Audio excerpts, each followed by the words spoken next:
My name is Blake Russell. I'm currently serving a 15-year sentence for trafficking and manufacturing methamphetamines. When Internal Investigation got in touch with me to come out here and see if I'd say a few words, I was willing and, wanted to give my story. I can't give you the numbers and the statistics that you guys can, but I can put you out there on the streets with it in the front line and, give you all the insight I can. I was raised in a home where drugs, prison, the lifestyle I lived the last 10, 15 years wasn't even in the vocabulary of our conversations.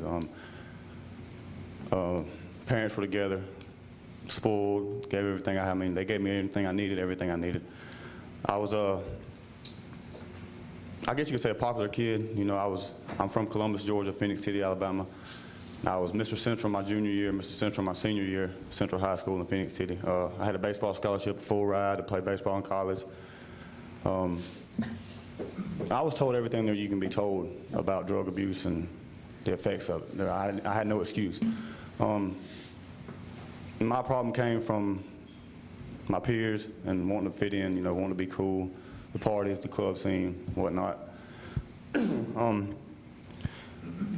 As I transgressed in drug abuse, it starts off, you guys are right, with marijuana. That is the gateway, and make no mistake about it. We don't start off just doing crystal meth. We don't start off snorting cocaine. We start off with a drug that's on the scene more with groups of kids. And when you're a popular kid, I'm not trying to glorify my situation by no means, but when you're a popular kid or when you come from parents who are willing and able to give you the money to spend on the weekends, things like that, you're going to be more subject to the drugs. But anyway, as my drug abuse progressed, it went from marijuana to ecstasy to cocaine. I did all those in a group setting, but when I was introduced to crystal meth, which was ice at the time, that's when I started isolating myself more. The addiction took over my life. I lost my scholarship. I was pitching and gassing. I was a baseball player. I was pitching and gassing Alabama in a tournament. Had 2 Brave Scouts in the dugout on a Sunday, got arrested on a Tuesday, kicked off the team Wednesday. That's how quick my life went to spiraling out of control. I didn't give up right off the top. I lost that scholarship on a Tuesday, went to jail, bonded out, and was given another scholarship by another college on a Thursday. So I didn't really, the effects of what was going on right then in my life, the importance of that moment didn't really set in, because I was patted on the back immediately after getting out of jail. Hey, come play ball for us, So all the problems continued. Ended up pretty much quitting, pursuing the so-called street life. Dad quit having anything to do with me. Mom, mom's faithful. Mom's always going to be there. But now that I look back on it, I realize that mom hindered to the problem. That's one thing y'all got to realize with the youth, and if your parents, pay attention as much as you can. Like, ma'am, I heard you talk. It reminded me of my situation. My mom didn't want to tell me no, but then again, if you love your kid like she loves me, it's hard to tell them no. So you're hindering to the problem. You can't be with them 24 hours a day. They're going to go to school. They're going to be in a community setting, whether they're playing sports or they're going to little parties. It's going to be there. There's going to be 1 or 2 kids in a bunch, which was, I was that kid, along with my few friends that's going to introduce them to it. But after college, I caught a manufacturing trafficking charge 2 years after. I've been locked up since '08. I've took programs in prison. I've took the substance abuse programs, and I've took NAAA.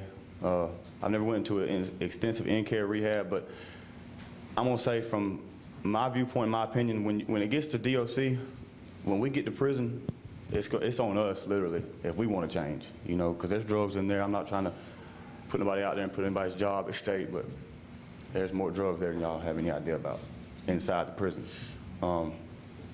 I was never an intravenous drug user with a needle until I got to prison. So you take me out of the streets and you lock me up, which that's the only answer. I understand crime, you have to pay the price for your crime, but you taking me out of a setting and then put me into the same setting in a confined area where all I have to do is that. I'm around a bunch of addicts. You know, it's not like y'all taking me and put me in a room right here where I'm gaining knowledge listening to y'all speak on the positive sides of it. But you put me in the lines dealing with the rest of the lines. And if the problem's there, it's just going to feed the habit. It's not hard to score dope in prison. Like I said, I'm not trying to put anybody's job at stake. I'm just letting y'all know. It's not hard at all. Money talks. The answer I would have, and like I said, I can only give y'all the street side and aspect of it, but it starts with the youth. It's going to end with the youth. If you deal in that part, that's your job, is going to schools, going to communities. I encourage you to keep doing that. Maybe upgrade on your push for it. Because like I said, once we get to prison, we're grown men at that point, and we're not going to change unless we want to change. It don't matter how many programs you throw at us. You can tell me, if you take this 6-month program, I'll let you out of prison. Well, I'm going to take it just to pacify myself to get out of prison. You know what I'm saying? It's not going to have any effect on me. Especially in a dormitory where the majority of your substance abuse and your addicts, that's where the most drugs are, in prison, because it's a bunch of addicts, you know? But like I said, it took, and I'm not going to try to get real spiritual, but it took me coming to know the Lord for me to change and just realize that I had no kids. I'm 30 years old. Life's not over. If I can help somebody, or if I can take some kid and make him realize you don't have to, you know, some of life's greatest lessons that you can only learn through experience, but you don't have to learn through that experience. You can learn through my experience. So that's pretty much it. That's my story. And if y'all want to stop the problem, or at least stop the bleeding a little bit, it's the youth. It starts with them, it ends with them. That's who we're going to target. That's who's going to sell the dope for us.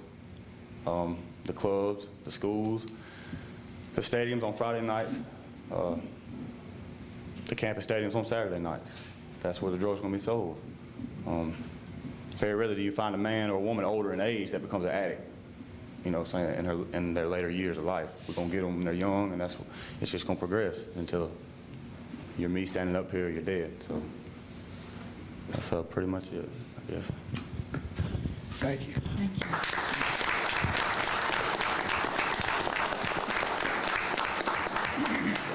It's that honest reflection that we got to get to, and I thank you for that. This young man was also